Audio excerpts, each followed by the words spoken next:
So hi friends, welcome to our channel butterflies on couch. అందరు ఎలా ఉన్నారు? So ఈరోజు నేను లంచ్కి స్క్రాంబుల్డ్ ఎగ్ కర్రీ చేస్తున్నాను. సో నాకు తెలిసిన వేలో స్క్రాంబుల్డ్ ఎగ్ కర్రీ ఎలా చేస్తానో యూట్యూబ్ ఫ్యామిలీతో షేర్ చేసుకుందామని ఈ వీడియో చేస్తున్నాను. ఇది నా own simple recipe without using any masala. So curry చేసేద్దాం రండి.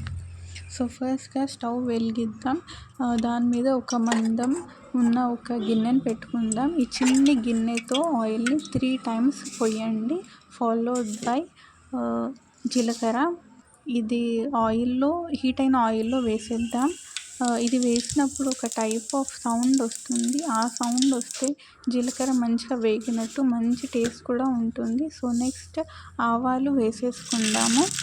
సో ఆవాలు వేసిన తర్వాత కరివేపాకు వేసుకుందాం. ఇది మంచి టేస్ట్ని ఎన్హాన్స్ చేస్తుంది, మంచి స్మెల్ని కూడా ఇస్తుంది.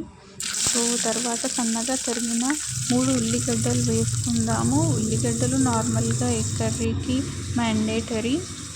తర్వాత 4 ఎండుమిర్చి వేసుకుందాము. తుంచి మంచిగా ఫ్రై అయిన ఆయిల్లో వేసేసుకుందాం. ఫస్ట్ వేస్తే కూట్ వస్తుంది. సో ఇప్పుడు వేసుకోవడం బెటర్. తర్వాత 3 సన్నగా కట్ చేసిన టమాటోస్ని కూడా వేసేసుకొని ఇలా మంచిగా ఫ్రై చేసేసుకోవాలి.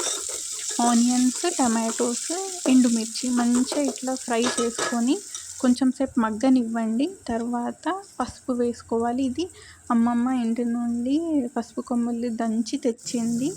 సో పసుపు మనం ఒక 3 teaspoons వేసుకుందాం. హెల్త్కి కూడా చాలా మంచిది పసుపు. సో పసుపు వేసుకున్న తర్వాత ఉప్పు వేసుకుందాం. మాకైతే 4 teaspoons సాల్ట్ సరిపోతుందండి ఇద్దరికి, నాకు మా డాడీకి. సో మీకు ఎంత అవసరం ఉందో దాన్ని బట్టి మీరు వేసేసుకోండి. తర్వాత 4 eggs నేను యూస్ చేస్తున్నాను ఇద్దరికి అండి, ఇది క్వాంటిటీ. అండ్ ఎగ్స్ వేసేసాను. సో ఎగ్స్ వేసిన తర్వాత మూత పెట్టేద్దాం. కొంచెం మంచిగా కుక్ అవ్వనివ్వాలి మనం ఎగ్స్ని. సో ఇప్పుడు మనకు ఒక సౌండ్ వస్తుంది. ఆ సౌండ్ ఏంటంటే మంచిగా కింద ఎగ్స్ ఉన్న ఆనియన్స్ మంచిగా రోస్ట్ అయినట్టు. సో ఇప్పుడు మనం మూత తీసి మెల్లిగా, చూసారు కదండి కింద మంచిగా ఉడికింది. సో పైనది కూడా ఉడకాలి కాబట్టి సో ఇలా ఫ్లిప్ చేసేసుకుందాం. సో ఇలా అంతా ఫ్లిప్ చేసుకున్న తర్వాత మంచిగా మిక్స్ చేసుకుందాం. ఒకసారి మిక్స్ చేసుకున్న తర్వాత మూత పెట్టేసుకుందాం. ఒక 5 minutes ఉండనిద్దాం. మీలో ఎంతమంది స్క్రాంబుల్డ్ ఎగ్ కర్రీ ఇష్టమో కామెంట్ చేయండి. సో 5 minutes అయిన తర్వాత ఇలా ఇంకోసారి మంచిగా అంతా మిక్స్ చేసుకున్న తర్వాత ఫైనల్గా కారపొడి వేసేస్తాను నేనైతే. ఎందుకంటే ఫస్ట్ వేస్తే ఆయిల్లో కారపొడి మాడి కూటు స్మెల్ వస్తుంది, పొగ వస్తుంది. సో అందుకని నేను లాస్ట్లో వేస్తాను.